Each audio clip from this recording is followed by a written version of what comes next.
sekarang. Jilid 2 bagian 1. Dan anak muda itu berkata terus, aku tidak akan marah anak manis, meskipun kau telah melanggar adat. Meskipun kau tidak berjongkok ketika aku lewat. Setiap orang yang berada di jalan yang sama yang dilalui seorang bangsawan harus berjongkok. Tetapi kau tidak. Tetapi aku tidak marah. Arum telah benar-benar kehilangan akal. Hampir saja ia meloncat berlari di sepanjang pematang, tetapi niatnya diurungkan. Bahkan mulutnya tampak bergerak-gerak, tetapi tidak sepatah kata pun yang keluar. Dalam pada itu, selagi semua orang memandang Arum yang pucat, tiba-tiba anak muda bangsawan itu bersama pengiringnya terkejut ketika mereka mendengar suara di belakang mereka. Hanya apabila seorang raja yang lewat, maka setiap orang harus berjongkok. Tetapi tidak bagi kau. Tidak ada keharusan berjongkok bagi rakyat yang paling rendah derajatnya sekalipun. Serentak orang-orang yang datang berkuda itu berpaling. Darah mereka tersirat ketika mereka melihat seorang anak muda yang kotor karena lumpur berdiri menjinjing sebuah cangkul. Namun dari sorot matanya, memancar wibawa yang tidak kalah tajamnya dari anak muda yang berkuda di paling depan. Bahkan dengan suara gemetar terdengar anak muda yang bertanya kepada Arum itu berdesis, Kang Mas Cuwiring. Ya Adi Mas Rudira. Sejenak kedua anak muda itu saling berpandangan. Dari sorot mata keduanya memancar pengaruh yang dalam. Namun sejenak kemudian anak muda yang bernama Rudira itu memalingkan wajahnya. Untuk melepaskan ketegangan di hatinya ia bertanya kepada seorang pengiringnya, Hei, bukankah ia Kang Mas Cuwiring? Ya Tuan. Ia adalah Raden Cuwiring. Kebetulan sekali Kang Mas, berkata Rudira, aku memang ingin menemui Kang Mas Cuwiring. Sudah lama aku tidak bertemu dan aku merasa rindu karenanya. Aku hanya mendengar bahwa Kang Mas berada di Padepokan Jati Aking. Apakah kita sudah berada dekat dengan Padepokan Jati Aking? Bertanyalah kepada pengikutmu. Mereka tahu di mana Jati Aking dan di mana Jati Sari. Rudira mengerutkan keningnya. Namun kemudian ia tersenyum, Kang Mas masih sekeras dahulu. Tetapi sekarang Kang Mas menjadi bertambah hitam. Apalagi pakaian dan tubuh Kang Mas kotor karena lumpur. Lumpurlah yang memberikan makan kepada kita, kepadaku dan kepadamu, kepada orang-orang kota. Dan lumpur ini pula lah yang telah menarik perhatian kumpeni itu, karena lumpur ini adalah lumpur yang sangat subur. Oh, sekali lagi Rudira mengerutkan keningnya, benar. Tetapi tanpa menyentuh lumpur itu sendiri, aku dapat mengambil hasil dari kesuburannya. Seperti Kang Mas lihat, aku pun makan sehari 3 kali. Dan barangkali apa yang aku petik dari hasil lumpur yang subur itu jauh lebih banyak dari yang Kang Mas peroleh meskipun Kang Mas langsung bergulat dengan lumpur yang subur itu. Ya, Cuwiring mengangguk, kau pun benar. Inilah yang aku sebut harga diri. Aku makan hasil keringatku sendiri meskipun sedikit. Tetapi kau tidak. Itu pun wajar sekali, sahut Rudira, tidak semua orang harus turun ke sawah. Tidak semua orang di dalam suatu negeri harus menjadi petani. Pasti harus ada pekerjaan lain. Pemimpin pemerintahan, prajurit, adipati dan para abdi dalam. Tidak sewajarnya para bangsawan harus mencangkul sendiri. Rudira diam sejenak. Lalu, seperti kau, Kang Mas. Kau tidak usah turun ke sawah. Meskipun Kang Mas berada di padepokan untuk mempelajari ilmu kajiwan dan kasampurnan, tetapi Kang Mas tidak perlu makan dari keringat sendiri. Kang Mas seorang bangsawan. Kang Mas dapat memerintahkan apa saja yang Kang Mas perlukan. Dengan mengotori diri sendiri Kang Mas akan merendahkan derajat kebangsawanan Kang Mas, dan mencemarkan nama keluarga Rana Kusuma. Adi Mas Rudira, manakah yang lebih cemar? Berdiri di atas lumpur yang kotor tetapi bersih atau berdiri di atas permadani yang bersih tetapi kotor? Rudira mengerutkan keningnya. Apakah kau tidak menyadari? Apakah arti kedatangan kumpeni setiap kali ke rumah kita? Ke istana Rana Kusuman. Kenapa? Oh, Kang Mas memang benar-benar harus mempelajari ilmu kasampurnan. Kang Mas masih membatasi diri dalam hubungan manusia. Apa salahnya kita bersahabat dengan setiap orang di muka bumi? Kita memang harus bersahabat dengan manusia di seluruh sudut bumi. Tetapi tanpa mengorbankan diri sendiri. Kalau kau bersedia bersahabat dengan setiap orang di muka bumi, kenapa justru kau terlampau jauh dari manusia yang hidup di sekitarmu? Manusia yang setiap hari bergulat dengan lumpur. Rudira terdiam sejenak, namun wajahnya menjadi semburat merah. Tetapi ternyata anak muda itu pandai bersamudana.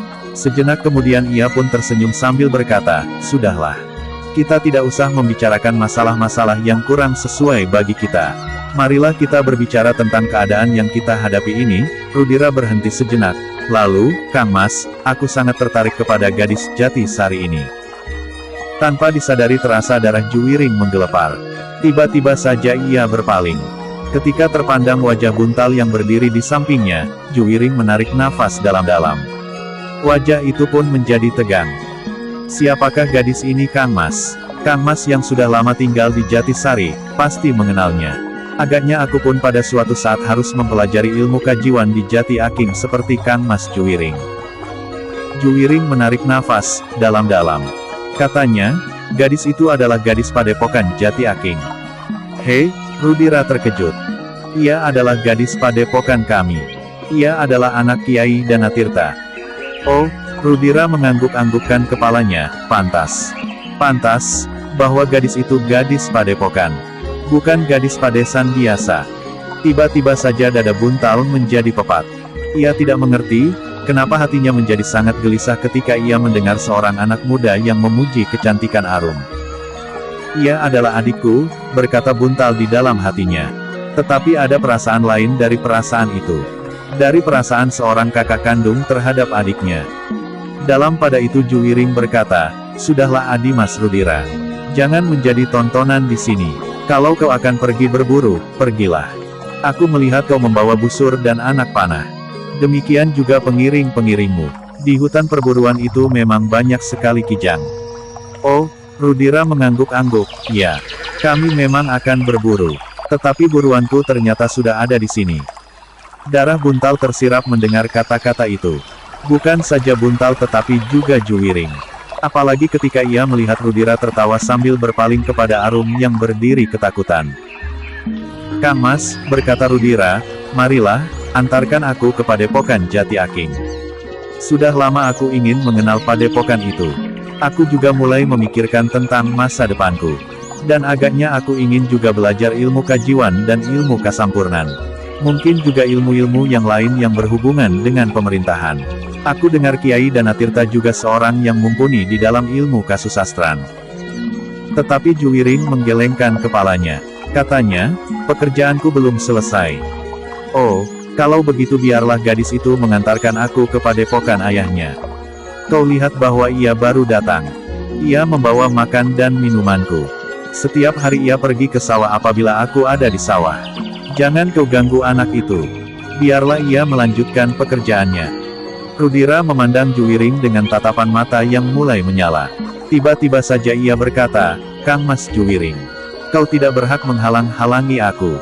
Aku dapat berbuat sesuka hatiku. Apalagi rakyat kecil seperti Arum dan ayahnya. Sedang kau pun tidak berhak mencegah aku. Aku tidak menghalang-halangi. Aku hanya minta, kau jangan mengganggu kerjaku dari kerja anak itu. Kalau kau akan pergi ke padepokan Jati Aking, pergilah. Setiap orang tahu di mana tempatnya. Dan kau dapat bertanya kepada mereka. Bahkan kau dapat memaksa mereka dengan gelar kebangsawananmu untuk mengantarkan kau. Tetapi tidak aku dan tidak gadis itu." Wajah Rudira menjadi merah semerah matanya. Selangkah ia maju sambil berkata, "Kang Mas jangan menghina aku di hadapan rakyat Surakarta. Aku dapat bertindak tegas. Aku adalah seorang bangsawan penuh. Ayahku seorang bangsawan dan ibuku seorang bangsawan pula. Benar kau putra Ayahanda Rana Kusuma, tetapi ibumu adalah seorang gadis yang lahir di antara rakyat kecil. Tetapi aku mempunyai harga diri. Ibuku tidak pernah mimpi untuk menjadi seorang putri bangsawan, seperti aku juga. Apalagi bermimpi untuk menjual harga diri kepada orang asing berapapun ia akan membelinya." "Kang Mas," potong Rudira, "jangan menghina keluarga kita sendiri. Seandainya kau terasing dari keluarga kita karena pokalmu sendiri, namun jangan menjadi pengkhianat bagi keluarga Rana Kusuma." "Bukan aku yang berkhianat. Justru aku ingin mempertahankan martabat Ayahanda Rana Kusuma sebagai seorang bangsawan dari Surakarta. Kalianlah yang telah berkhianat, karena kalian telah menjual nama dan keagungan kebangsawanan kepada orang asing itu." "Cukup," bentak Rudira, "sebenarnya aku tidak ingin bertengkar. Tetapi kau telah memancing persoalan. Jangan kau kira bahwa aku tidak dapat bertindak terhadapmu, Kang Mas. Meskipun kau lahir dahulu, sehingga kau menjadi saudara tuaku, tetapi derajatku lebih tinggi dari derajatmu. Derajat tidak ditentukan oleh darah keturunan, tetapi ditentukan oleh perbuatan kita sendiri. Mata Rudira benar-benar telah menyala. Selangkah ia maju mendekati Juwiring. Namun Juwiring sama sekali tidak beranjak dari tempatnya. Bahkan cangkulnya pun kemudian diletakkannya di tanah. Kau mulai menentang keluarga Ranakusuma, geram Rudira. Mudah-mudahan ada orang yang dapat menilai apa yang telah terjadi. Rudira menggeram, tetapi sejenak ia masih berdiri diam di tempatnya. Dalam pada itu, orang-orang yang ada di sawah, yang bergeser mendekati kedua anak-anak muda yang bertengkar itu, menjadi berdebar-debar. Tetapi tidak ada seorang pun yang berani berbuat apapun juga. Keduanya adalah putra Pangeran Ranakusuma, sehingga tidak ada yang berani untuk berbuat sesuatu atas keduanya. Orang-orang yang menyaksikan itu hanya berharap, mudah-mudahan para pengiring Raden Rudira dapat mencegah peristiwa yang tidak mereka harapkan. Tetapi ternyata para pengiringnya itu pun hanya berdiri saja dengan mulut ternganga. "Kang Mas," berkata Rudira, "cepat, mintalah maaf. Aku masih memberi kesempatan, karena kau adalah saudara tua bagiku, meskipun derajatku lebih tinggi."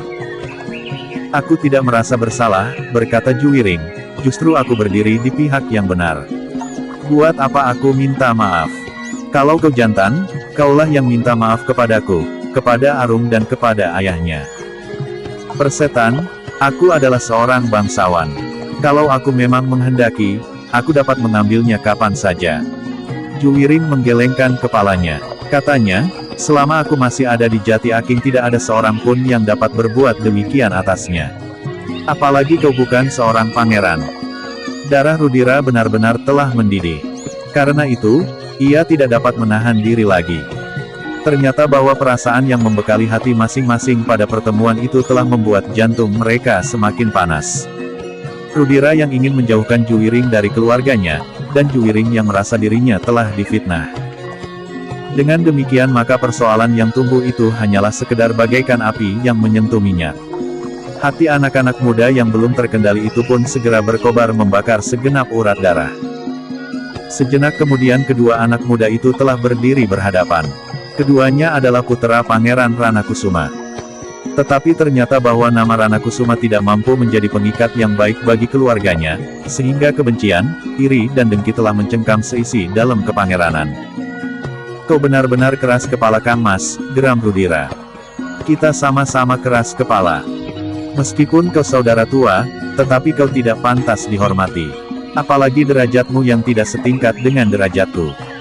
Memang, tetapi darahku masih sepanas darahmu. Persetan, aku akan membuktikan bahwa aku lebih baik darimu dalam segala hal. Dan hatimu lebih hitam dari hatiku." Penghinaan di hadapan banyak orang itu benar-benar tidak dapat dimaafkan lagi. Tiba-tiba saja tangan Rudira terayun ke mulut Juwiring. Demikian cepatnya dan tidak terduga-duga, sehingga Juwiring terkejut karenanya.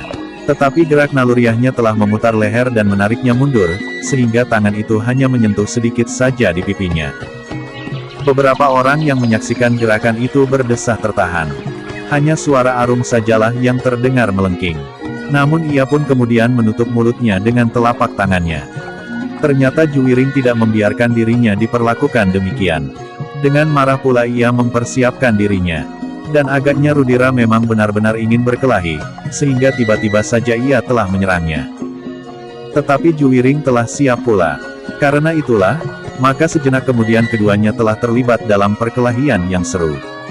Rudira yang tinggi hati itu tidak lagi berusaha mengekang dirinya, ia ingin benar-benar mengalahkan saudara seayahnya dan membuatnya jera. Namun agaknya Juwiring tidak membiarkan Rudira berlaku sesuka hatinya.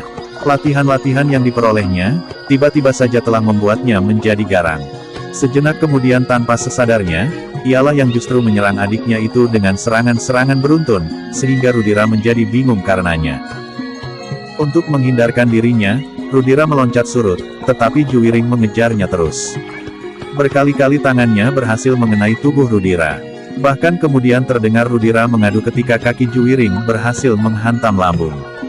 Para pengiring dan pengawal Rudira yang sebenarnya ingin pergi berburu itu pun menjadi berdebar-debar. Meskipun ketika mereka berangkat, ada juga pesan Rudira, bahwa mereka akan berusaha singgah di Padepokan Jati Aking untuk menemui Juwiring, namun mereka tidak menyangka, bahwa pertengkaran akan begitu cepat berkobar. Namun pada umumnya para pengiring itu pun mengetahui, bahwa sejak lama pada keduanya telah tersimpan perasaan yang buram. Sikap bermusuhan memang sudah mereka lihat sejak keduanya masih tinggal di Istana Ranakusuman, sampai pada suatu saat Juwiring disingkirkan dan dengan banyak alasan dikirim ke Jati Aking atas saran Ki Dipanala. Bagi Dipanala, Juwiring lebih baik berada di Jati Aking daripada di tempat lain yang masih belum diketahuinya. Kalau ia jatuh ke tangan orang yang tidak bertanggung jawab, maka nasibnya akan menjadi semakin buruk. Dan kini, perasaan yang agaknya telah lama tersimpan di dalam hati kedua anak muda itu telah meledak. Karena itulah maka para pengiringnya menjadi termangu-mangu sejenak. Baru setelah Rudira mulai terdesak, beberapa orang di antara mereka sadar, bahwa mereka dapat berusaha mencegah perkelahian yang semakin lama menjadi semakin sengit. Namun demikian mereka masih ragu-ragu juga. Mereka mengenal Rudira baik-baik. Anak muda yang keras hati dan keras kepala itu, tidak akan mudah mendengarkan kata-kata mereka. Dan bahkan mungkin Rudira akan menjadi semakin marah. Sehingga dengan demikian, para pengawalnya itu hanya berdiri saja termangu-mangu. Tetapi akhirnya salah seorang dari mereka tidak dapat menahan perasaannya lagi. Ia tidak sampai hati melihat kedua putra Pangeran Ranakusuma itu berkelahi. Karena itu, maka ia pun bergeser setapak maju. Tetapi langkahnya segera terhenti ketika tangan yang kuat menggamitnya. Tangan kawannya sendiri. Seorang pengawal yang bertubuh tinggi kekar dan berkumis lebat. Biar saja, Juwiring memang perlu dihajar. Kawannya yang ingin melerai perkelahian itu mengerutkan keningnya. Dan orang berkumis itu berkata seterusnya, kalau Raden Rudira tidak dapat menghajarnya, aku pasti akan mendapat kesempatan. Kenapa kita tidak mencegahnya, justru malahan akan ikut campur. Orang itu tersenyum. Katanya, tuan kita adalah Raden Rudira. Bukan Juwiring yang sudah dibuang ke padesan itu. Kawannya tidak menyahut. Ia sadar, bahwa orang berkumis itu mempunyai beberapa kelebihan daripadanya dan kawan-kawan yang lain. Karena itu, ia pun tidak berani lagi membantah. Namun dengan demikian hatinya menjadi semakin berdebar-debar. Kalau orang itu benar-benar mendapat perintah dari Rudira, maka nasib Juwiring akan menjadi kurang baik. Dengan ragu-ragu orang-orang itu mencoba memandang wajah-wajah kawan-kawan yang lain. Seperti orang yang baru sadar akan dirinya, ia terperanjat. Ternyata orang-orang yang ada di dalam iring-iringan untuk pergi berburu itu kebanyakan adalah orang-orang yang dikenalnya sebagai abdi yang paling setia kepada Raden Ayu Galiwarit. Satu dua di antara bahkan termasuk bukan saja abdi setia, tetapi penjilat-penjilat. Orang-orang itu menarik nafas dalam-dalam. Ia sendiri sebenarnya juga seorang penjilat. Tetapi ia menyadari, bahwa yang dilakukan itu sekedar untuk mempertahankan sumber penghidupannya beserta istri dan anaknya. Kalau ia dipecat dari Ranakusuman, maka akan sulit baginya untuk mendapatkan pekerjaan baru di Surakarta. Apalagi ia tidak mempunyai lagi sawah dan ladang di padesan. Tetapi kawan-kawan yang lain menjadi penjilat bukan saja karena penghidupannya, tetapi mereka memang ingin mendapatkan pujian, orang-orang yang tidak pernah mereka miliki sebelumnya dan uang yang lebih banyak lagi. Tidak banyak yang berani berbuat dan bersikap seperti Dipanala, katanya di dalam hati. Tetapi aku yakin, sebentar lagi ia pun pasti akan tersisih dan bahkan mungkin, nasibnya lebih jelek lagi daripada itu. Dan kini, ia menyaksikan perkelahian itu menjadi berat sebelah. Rudira ternyata benar-benar telah terdesak. Bagaimanapun juga Rudira berusaha, namun Juwiring tidak dapat dikalahkannya. Rudira sama sekali tidak menyangka, bahwa Juwiring mampu juga berkelahi. Bahkan ternyata, Juwiring tidak dapat dikalahkannya.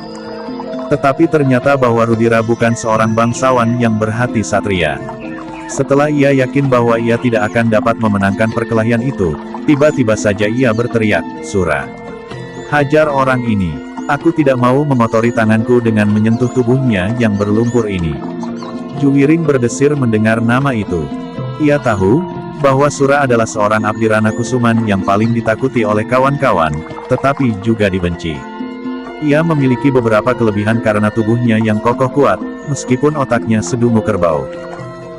Sebenarnya Juwiring tidak gentar apabila ia harus berkelahi melawan Sura itu, setelah ia mempunyai dasar-dasar pengetahuan ilmu olah kanuragan. Karena ia yakin, bahwa bukan kekuatan tubuh semata-mata yang dapat diandalkan dalam perkelahian, tetapi juga pikiran dan pengamatan yang tepat. Tetapi untuk berhadapan dengan dua orang, ia memang merasa ragu-ragu. Apakah ia akan mampu berkelahi melawan dua orang sekaligus? Ketika orang berkumis yang ternyata bernama Sura itu beringsut maju, maka dada orang-orang yang menyaksikan perkelahian itu menjadi semakin berdebar-debar. Orang itu bertubuh tinggi, tegap dan kekar. Kumisnya menyilang di bawah hidungnya, membuat wajahnya yang kasar menjadi semakin mengerikan. "Kemarilah," berkata Rudira masih sambil berkelahi. "Anak ini tidak seberapa tetapi tubuhnya terlampau kotor untuk disentuh. Karena itu, bantinglah dan benamkan sama sekali ke dalam lumpur. Biarlah ia menjadi semakin kotor, karena lumpur baginya adalah sumber penghidupannya." Arum yang melihat kehadiran orang itu pun menjadi cemas juga. Menilik tubuhnya yang besar, maka ia pasti mempunyai kekuatan yang besar pula. Dengan demikian apakah Juwiring seorang diri mampu melawannya, apalagi apabila Rudira sendiri masih ikut serta berkelahi. Dengan menahan nafas ia melihat Sura melangkah setapak demi setapak mendekati arena. Juwiring dan Rudira masih juga berkelahi dengan serunya. Sekali-sekali mereka berdua berpaling ke arah orang berkumis yang mendekat perlahan-lahan, seperti seekor harimau yang sedang mengintai mangsanya. Rudira perlahan-lahan berusaha menggeser perkelahian itu. Demikian Sura memasuki arena, maka ia akan dapat segera meloncat menepi. Langkah Sura setapak demi setapak itu, terasa berdentangan di dada Arum. Wajahnya semakin lama menjadi semakin tegang. Dengan gelisah dipandanginya otot-otot yang merambat di segenap wajah kulit orang yang bernama Sura itu. Dalam pada itu, Juwiring pun menjadi berdebar-debar. Dengan sekuat tenaga ia berusaha menjatuhkan Rudira sebelum Sura memasuki arena. Tetapi ia tidak segera berhasil, justru karena ia mulai gelisah melihat bentuk tubuh raksasa itu. Namun adalah di luar dugaannya, dan di luar dugaan semua orang yang menyaksikan perkelahian itu sambil menahan nafas. Tiba-tiba saja tanpa berkata sepatah kata pun, seorang anak muda melontarkan dirinya langsung menyerang Sura dari samping. Tubuhnya yang ringan dan sikapnya yang mapan, menunjukkan bahwa ia pernah mengenal ilmu olah kanuragan. Kaki kanannya terjulur lurus menyamping. Tubuhnya bagaikan seorang yang sedang berbaring miring. Seperti halilintar, kakinya menyambar tengkuk Sura yang sedang berjalan perlahan-lahan maju. Benar-benar serangan yang tidak disangka-sangkanya dari arah yang tidak disangka-sangka pula. Demikian kerasnya serangan itu dan langsung mengenai tengkuk, sehingga raksasa yang bernama Sura itu sama sekali tidak sempat berbuat apapun juga. Tumit yang menghantam tengkuknya serasa membuatnya kehilangan keseimbangan. Terhuyung-huyung ia terdorong beberapa langkah ke samping. Dengan susah payah ia mencoba menahan keseimbangan tubuhnya. Tetapi, kaki yang mengenai tengkuknya itu, begitu berjejak di atas tanah, langsung melontar kembali. Kali ini dengan sebuah putaran mendatar. Tumit itu pula lah yang kemudian menghantam perutnya, sehingga tanpa ampun lagi, Sura yang bertubuh raksasa itu pun terduduk perlahan-lahan setelah berjuang dengan sekuat tenaganya untuk menjaga keseimbangannya. Ternyata serangan yang datang masih belum tuntas. Kini sisi telapak tangan anak muda itulah yang menghantam pelipisnya sehingga wajah itu tertengadah sejenak. Disusul oleh sebuah pukulan di bawah telinga kanan. Sura yang bertubuh raksasa itu benar-benar tidak berdaya. Serangan yang datang beruntun itu benar-benar mengejutkannya dan mengejutkan semua orang yang menyaksikannya. Tidak seorang pun yang menyangka bahwa hal itu akan terjadi, sehingga Sura sama sekali tidak mendapat kesempatan untuk berbuat apapun juga, karena yang terjadi itu berlangsung begitu cepatnya. Sejenak kemudian Sura telah duduk bersimpuh. Kepalanya terkulai dengan lemahnya, sedang kedua belah tangannya memegang perutnya yang serasa berputar-putar. Matanya menjadi berkunang-kunang, sedang telinganya berdesing keras sekali, seperti 1000 sendaren bersama-sama mengaum di dalam telinganya itu. Anak muda itu agaknya masih belum puas. Tetapi ketika ia mengangkat tangannya sekali lagi terdengar suara Juwiring, buntal. Anak muda itu tertegun. Ia pun kemudian berpaling sambil berkata, "Aku tidak akan dapat melawannya apabila ia sempat melakukan. Ia harus kehilangan kemampuannya itu, dan tidak berdaya untuk selanjutnya." Juwiring berdiri termenung sejenak. Sahabat BDBK semuanya, jangan lupa subscribe dan share ke banyak pembaca. Terima kasih. Rudira pun menjadi bingung sesaat, sehingga perkelahian itu menjadi terhenti dengan sendirinya. "Jangan Buntal," cegah Juwiring. Buntal memandanginya dengan heran. Kenapa justru Juwiringlah yang mencegahnya? Karena itu, sejenak ia berdiri kebingungan. Sekali-sekali dipandanginya wajah Rudira, kemudian Juwiring dan bahkan beredar pada setiap wajah yang ada di sekitarnya. Sejenak arena itu dicengkam oleh kediaman yang tegang. Semua mata kini tertuju ke arah Buntal. Anak muda yang berdiri di samping seorang raksasa yang duduk bersimpuh menahan sakit di seluruh bagian tubuhnya. Namun kediaman itu, segera dipecahkan oleh suara Rudira yang tiba-tiba menyadari keadaannya. "Hancurkan kedua anak gila ini. Tidak ada ampun lagi bagi mereka." Juwiring terkejut mendengar perintah itu. Selama ini, selama ia berkelahi melawan Rudira, ia masih belum kehilangan pegangan. Ia masih tetap sadar, bahwa lawannya itu adalah adiknya. Tetapi agaknya Rudira benar-benar telah menjadi mata gelap. Sura bukannya orang yang dapat menahan diri dan menimbang perasaan. Kalau Sura sempat berbuat sesuatu, maka ia pasti akan menjadi marah. Ternyata Buntal mempunyai perhitungannya sendiri dan melumpuhkan raksasa itu sebelum berbuat sesuatu. Tetapi kini Rudira telah memerintahkan orang-orangnya yang lain. Tidak kurang dari 7 orang. Bahkan lebih. Dalam pada itu, orang-orangnya menjadi termangu-mangu sejenak. Tetapi mereka tersentak ketika Rudira berteriak, "Cepat, sebelum mereka melarikan diri. Aku akan bertanggung jawab. Kalau ada orang lain yang ikut campur, mereka akan mengalami nasib serupa." Seperti terbangun dari mimpi, mereka pun kemudian bergerak hampir bersamaan. Kuda-kuda mereka, begitu saja mereka lepaskan. 4 orang dari mereka dengan tergesa-gesa mengepung kedua anak-anak muda itu, namun yang lain masih juga agak ragu-ragu. Siapa yang berkhianat? Aku tidak tahu akibat yang akan menimpa dirinya di istana nanti. Ancaman itu telah mendorong orang-orang yang mengiringi Rudira itu semakin maju. Apapun yang ada di dalam hati, namun mereka harus berbuat seperti yang dikehendaki oleh anak muda bangsawan itu. Tetapi agaknya Juwiring sama sekali tidak ingin menyerah. Demikian juga Buntal yang sedikit lebih muda daripadanya.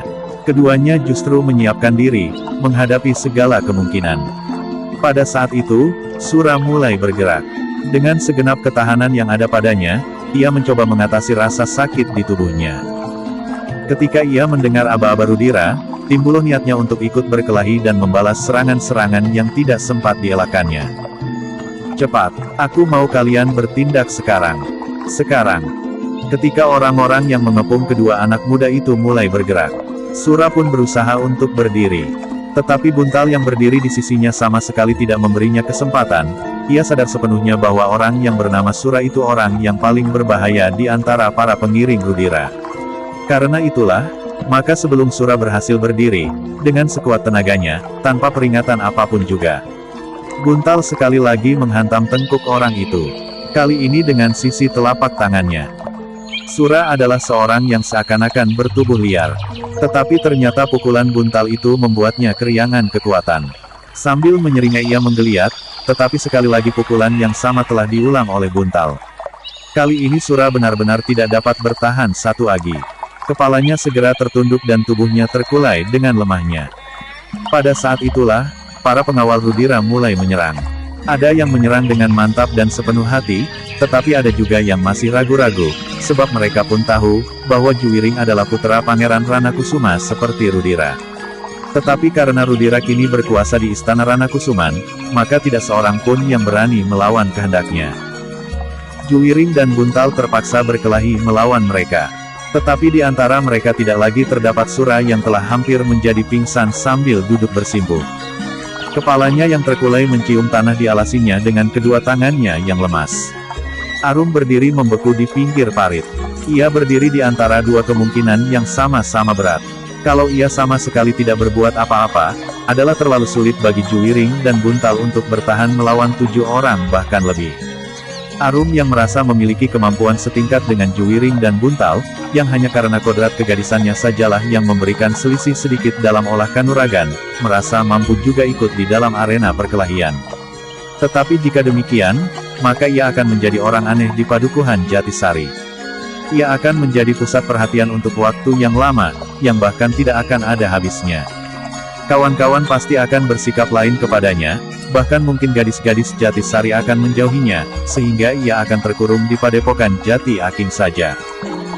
Dalam keraguan-raguan itu, ia mendengar suara Juwiring lantang, "Jangan berbuat sesuatu Arum. Tinggallah di situ, atau pergilah jauh-jauh." Arum mengerti maksud Juwiring. Ia harus menahan hati. Ia harus tetap merupakan seorang gadis biasa di mata kawan-kawan dan orang-orang Jatisari. Karena itulah maka ia justru melangkah surut, namun dengan demikian ia menjadi cemas akan nasib kedua saudara seperguruannya itu. Dalam pada itu, Juwiring dan Buntal berkelahi mati-matian untuk mempertahankan diri. Untunglah bahwa tidak semua pengawal Rudira berkelahi bersungguh-sungguh, sehingga meskipun jumlah mereka cukup banyak, namun Juwiring dan Buntal masih tetap dapat bertahan. Tetapi agaknya Rudira melihat hal itu, sehingga karenanya ia berteriak keras-keras, "Sekali lagi aku peringatkan.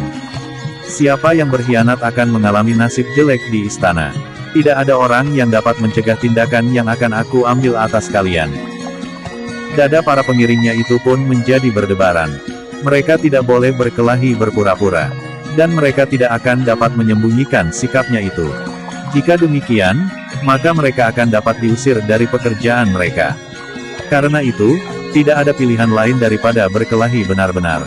Di dalam hati mereka berkata, "Bukan tanggung jawabku. Aku hanya menjalankan perintah." Dengan demikian maka perkelahian itu menjadi semakin lama semakin sengit. Bagaimanapun juga Juwiring dan Buntal menjadi semakin terdesak. Badan mereka mulai merasa lelah dan sakit, karena setiap kali mereka tidak berhasil mengelakkan serangan-serangan lawan yang datang dari segala penjuru, sedang ilmu yang mereka kuasai baru sekedar ilmu dasar, dari ilmu yang sesungguhnya. Arum menjadi bertambah gelisah. Ia tidak akan dapat minta bantuan kepada ayahnya yang bagi orang-orang Jatisari, Kiai Danatirta dari padepokan Jati Aking, adalah seorang tua yang hanya mesuka jiwan dan kasampurnan batin. Sama sekali bukan seseorang yang mendalami ilmu kanuragan. Sehingga dengan demikian Arum menjadi semakin bingung. Dalam pada itu, keadaan Juwiring dan Buntal menjadi semakin sulit seperti hati Arum. Mereka terdesak semakin jauh, sehingga hampir tidak dapat bertahan lagi. Bahkan sekali-sekali Buntal terdorong beberapa langkah. Hanya karena kekerasan hatinya sajalah maka ia masih tetap bertahan dan berkelahi terus, meskipun keningnya telah menjadi kebiru-biruan dan pipinya mulai membengkak. Pada saat-saat yang berat itu, justru Sura mulai bergerak dan terlatih tatih berdiri. Sejenak ia masih memegangi perutnya dan kemudian meraba-raba tengkuknya. Namun sejenak kemudian ia sudah berhasil berdiri tegak. Ketika ia melihat bahwa perkelahian masih berlangsung, maka ia pun menggeram. Kini ia tidak melangkah setapak demi setapak perlahan-lahan. Tetapi dengan tergesa-gesa ia mendekati arena sambil berteriak, "Lepaskan yang kecil itu. Itu adalah bagianku. Kalian semuanya tinggal mempunyai seorang lawan. Terserah perintah dari Raden Rudira terhadap kalian atas Raden Juwiring, tetapi anak gila itu serahkan kepadaku." Buntal menjadi berdebar-debar. Ia melihat api yang menyala di mata orang yang bernama Sura itu. Namun seperti yang telah terjadi, benar-benar di luar dugaan, bahwa dalam keadaannya, Buntal berhasil menyusup, sesaat perhatian lawannya tertarik oleh suara Sura. Sekali lagi ia melontarkan dirinya dan kaki terjulur lurus menghantam raksasa itu. Kali ini mengarah ke dadanya. Namun Sura sempat melihat serangan yang dianggapnya terlampau gila itu. Tetapi ia tidak sempat mengelak. Dengan demikian maka dengan tergesa-gesa disilangkannya tangannya di depan dadanya itu untuk menangkis serangan Buntal. Daya lontar Buntal ternyata cukup besar. Ternyata benturan itu membuat Sura terdorong surut beberapa langkah, sedang Buntal sendiri terlempar jatuh di tanah, tetapi cepat ia bangkit berdiri meskipun ia harus menyeringai karena pergelangan kakinya serasa akan patah. Sura berhasil mempertahankan keseimbangan meskipun hampir saja ia terjatuh. Serangan itu begitu tiba-tiba. Didorong pula oleh daya lontar yang kuat, sedang tubuh Sura sendiri masih belum pulih sama sekali. Tetapi kini Sura mengetahui, bahwa kekuatan anak itu tidak terlampau mencemaskan. Kalau ia sempat melawan, maka baginya Buntal bukanlah lawan yang harus diperhitungkan, meskipun kelincahannya mengagumkannya pula. Kini Sura memusatkan perhatiannya kepada Buntal, sementara yang lain mulai melingkari Juwiring. "Hancurkan mereka, itu perintahku. Aku akan bertanggung jawab. Buatlah mereka untuk selanjutnya tidak akan dapat melawan kita lagi." Mungkin tangan mereka atau kaki merekalah yang membuat mereka terlampau sombong. Bagus, geram Sura, aku akan melakukan sebaik-baiknya. Tangan anak ini memang terlampau cekatan. Dada Buntal benar-benar berguncang ketika ia melihat Sura mendekatinya. Tetapi ia sudah terlanjur basah. Karena itu, apapun yang akan terjadi akan dihadapinya. Dalam pada itu, Juwiring pun menjadi berdebar-debar. Sura memang bukan lawan Buntal yang masih terlalu muda itu. Bahkan ia sendiri yang lebih tua, masih harus mempergunakan bukan saja tenaganya, tetapi terlebih-lebih adalah otaknya untuk melawan orang yang bernama Sura itu. Dan agaknya pertimbangan pikiran Buntal pun masih belum cukup dewasa menanggapi lawannya itu, sehingga apabila ia hanya sekedar mempergunakan tenaga dan dasar-dasar ilmunya, maka ia tidak akan dapat melawannya. Apalagi apabila sekali anggota badannya teraba oleh Sura, maka tulang-tulangnya pasti akan retak karenanya. Tetapi Juwiring tidak dapat berbuat apa-apa, karena beberapa orang telah berdiri melingkarinya. Kalau ia bergerak, maka itu akan berarti, ia harus berkelahi melawan orang-orang itu. Sejenak Juwiring berdiri termangu-mangu. Ia melihat Buntal telah bersiap menghadapi setiap kemungkinan, meskipun kemungkinan yang paling besar akan terjadi adalah kemungkinan yang kurang menyenangkan baginya. Jangan menyesal, geram Sura, kau sudah menyakiti aku. Sekarang aku akan menyakiti kau. Buntal tidak menyahut, tetapi ia tidak mau didahului. Menurut pertimbangannya, memang lebih baik mendahului daripada didahului. Karena itu, maka selagi Sura melangkah mendekatinya, sekali lagi Buntal melontarkan serangan sekuat-kuat tenaganya. Untuk melawan raksasa itu, Buntal lebih percaya kepada kekuatan kakinya, meskipun ia sadar bahwa ia menghadapi kekuatan yang lebih besar dari kekuatannya. Juwiring mengerutkan keningnya. Buntal memang masih terlampau muda. Kalau ia mencoba melawan kekuatan dengan kekuatan, maka sebentar lagi, ia pasti akan diremukkan oleh raksasa Rana Kusuman yang mengerikan itu. Dugaan Juwiring tidak jauh meleset. Sekali lagi kaki Buntal menghantam tangan Sura. Kali ini Sura mengiringkan tubuhnya, dan membenturkan lengannya. Namun kekuatan lengannya telah mampu melemparkan Buntal dan membantingnya jatuh di tanah, meskipun Sura sendiri juga terdorong beberapa langkah surut. Buntal menyeringai menahan sakit di punggungnya yang membentur batu padas. Tetapi ia pun segera berusaha berdiri untuk menghadapi setiap kemungkinan yang bakal terjadi, meskipun pergelangan kakinya semakin terasa sakit. Arum yang masih berdiri di tempatnya menjadi semakin bingung. Sudah tentu ia tidak akan dapat berdiam diri, apabila bahaya yang sebenarnya telah mengancam kedua saudaranya itu. Apapun yang akan dikatakan orang, dan apapun yang akan terjadi pada dirinya seterusnya ia tidak mempedulikannya lagi. Sehingga karena itu, ia pun justru melangkah mendekat, setelah ia meletakkan selendangnya. Tetapi aku memakai kain panjang, berkata Arum kepada diri sendiri di dalam hatinya, sedang di sini banyak orang. Kalau aku berada di halaman rumah sendiri di malam hari aku dapat menyingsingkan saja kain panjang ini. Tetapi bagaimana di sini? Arum menjadi termangu-mangu. Tetapi ketika terpandang olehnya Buntal yang tampak terlampau kecil berdiri berhadapan dengan Sura, maka ia pun menggeretakkan giginya, apa peduliku dengan orang-orang itu. Aku dapat menyangkutkan kain seperti Buntal dan Juwiring. Dalam pada itu, dada Arum berdesir ketika ia melihat Sura mulai menyerang lawannya. Sebuah pukulan yang keras mengarah ke pelipis Buntal. Tetapi Buntal cukup cekatan sehingga ia masih sempat mengelak. Bahkan kemudian dengan lincahnya ia mencoba menyerang lambung Sura dengan kakinya. Dengan gerak naluriah Sura mengibaskan tangannya, memukul kaki itu. Terdengar Buntal mengeluh tertahan. Terasa betisnya bagaikan dipukul dengan sepotong besi, sehingga ia terputar setengah lingkaran sebelum ia meloncat menjauhi Sura yang mengejarnya. Juwiring sendiri masih berdiri termangu-mangu. Agaknya orang-orang yang mengurungnya pun menjadi termangu-mangu juga. Mereka masih menunggu apa yang harus mereka lakukan, sementara semua perhatian terikat oleh perkelahian antara Buntal dan Sura. Hampir saja Arum menjerit, ketika ia melihat sekali lagi kekuatan mereka berbenturan, karena Sura tidak pernah berusaha mengelakkan serangan Buntal. Sekali lagi Buntal terlempar. Kali ini cukup keras, sehingga ia tidak dapat mempertahankan keseimbangannya lagi. Dengan derasnya ia jatuh terbanting dan berguling kokoh kuat yang seperti sepasang tiang terpancang jauh ke dalam bumi. Ketika ia meloncat berdiri sambil menyeringai, ia sempat melihat orang itu. Seorang yang bertubuh tinggi kekar, bermata tajam dan berwajah sedalam lautan. Menilik raut mukanya yang meskipun kotor oleh debu dan keringat, orang itu bukan orang kebanyakan. Tetapi menilik pakaiannya, ia adalah seorang petani miskin yang baru berada dalam perjalanan yang jauh. Bajunya dibuka dan dililitkan di lambungnya.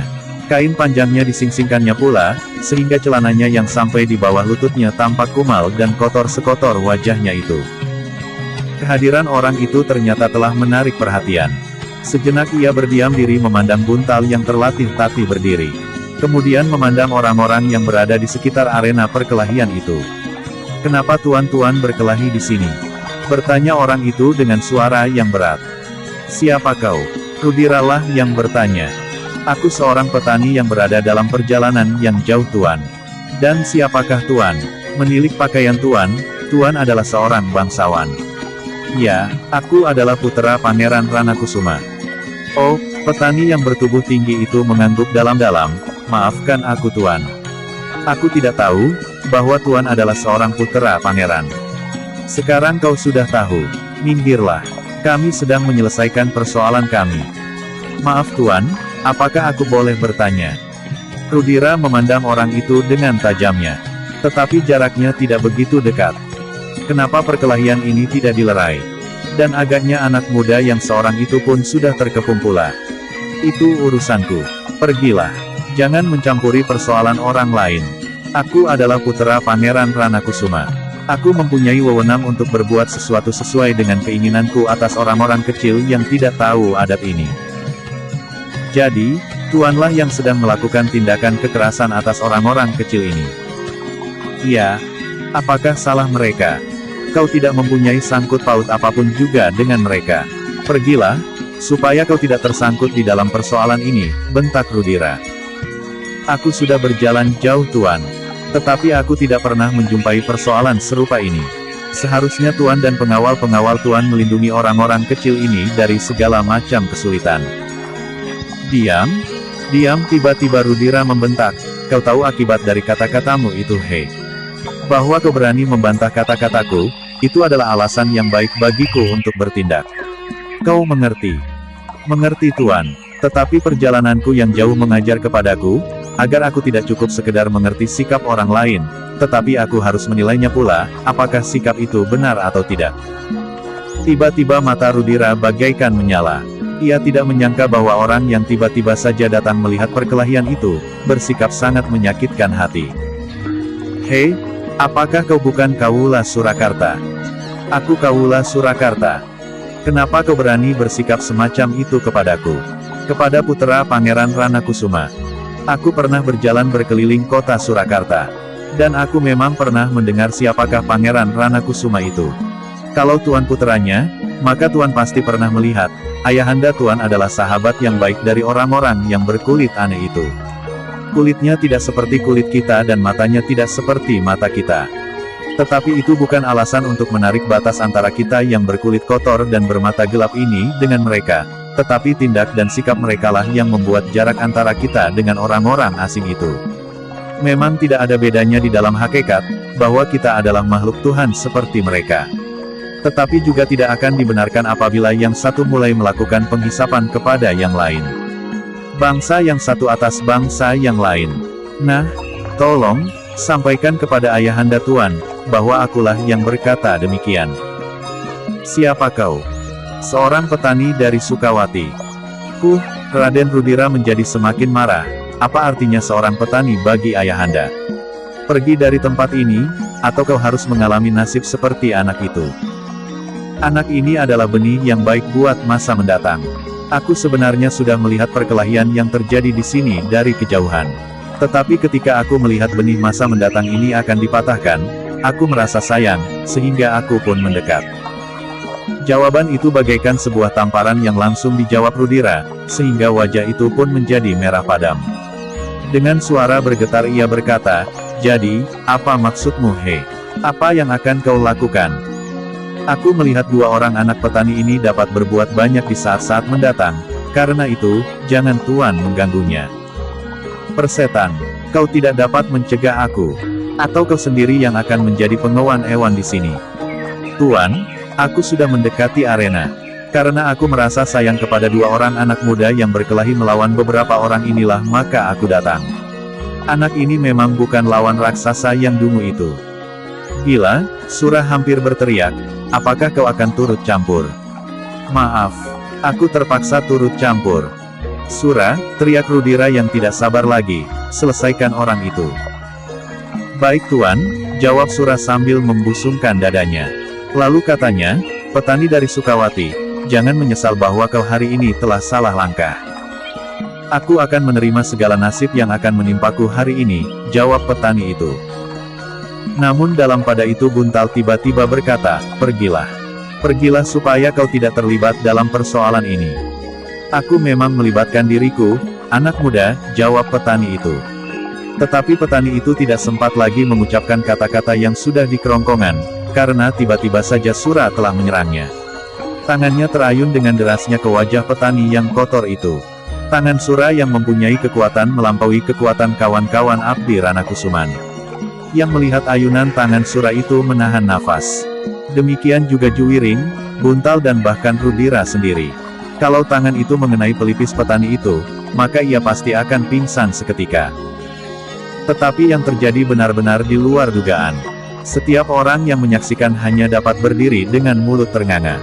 Mereka hampir tidak percaya atas apa yang telah terjadi.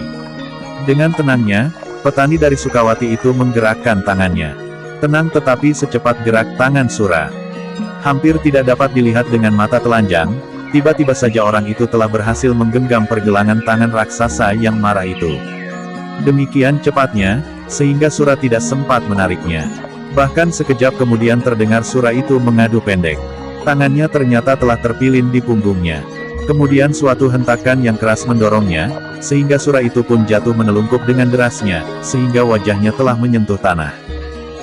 Tidak seorang pun yang dapat mengatakan, apa yang telah dilakukan oleh petani yang mengaku berasal dari Sukawati itu. Tetapi yang mereka lihat kemudian Sura berusaha dengan susah payah bangkit berdiri. Ketika ia meraba dahinya, terasalah sepercik darah dari kulitnya yang tersobek karena benturan sepotong batu padas. Peristiwa yang sesaat itu, ternyata telah membuat gambaran yang jelas kepada semua orang yang menyaksikan, apa saja yang dapat dilakukan oleh petani yang sedang dalam perjalanan jauh itu. Karena itu, maka dada mereka pun menjadi berdebaran. Rudira yang menyaksikan hal itu pun seolah-olah telah membeku. Hampir tidak masuk akal, bahwa raksasa itu dapat dijatuhkannya dengan mudah dalam perkelahian beradu muka. Berbeda dengan serangan Buntal yang tidak terduga-duga. Tetapi kali ini justru Suralah yang telah menyerang orang itu. Hal itu membuat jantung Rudira menjadi susut. Tetapi darahnya yang menggelegak membuatnya berteriak, "Hei petani dungu! Kau sudah melawan keluarga Ranakusuma.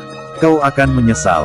Kami akan beramai-ramai mencincangmu tanpa tuntutan apapun juga. Silahkanlah Tuan. Di sini aku tidak berdiri sendiri. Setidak-tidaknya aku mempunyai dua orang kawan untuk melawan Tuan bersama kawan-kawan Tuan. Dan sebelumnya aku akan memperingatkan kepada Tuan, bahwa Tuan bersama pengiring Tuan seluruhnya, tidak akan dapat melawan kami bertiga." Bersambung jilid 2 bagian 2. Bagikan. Klik bagikan untuk banyak pembaca Sare ke media sosial Facebook, Twitter dan lain-lainnya. Jangan lupa subscribe dan nyalakan lonceng notifikasi. Baca jilid berikutnya. Atas perhatiannya saya ucapkan terima kasih.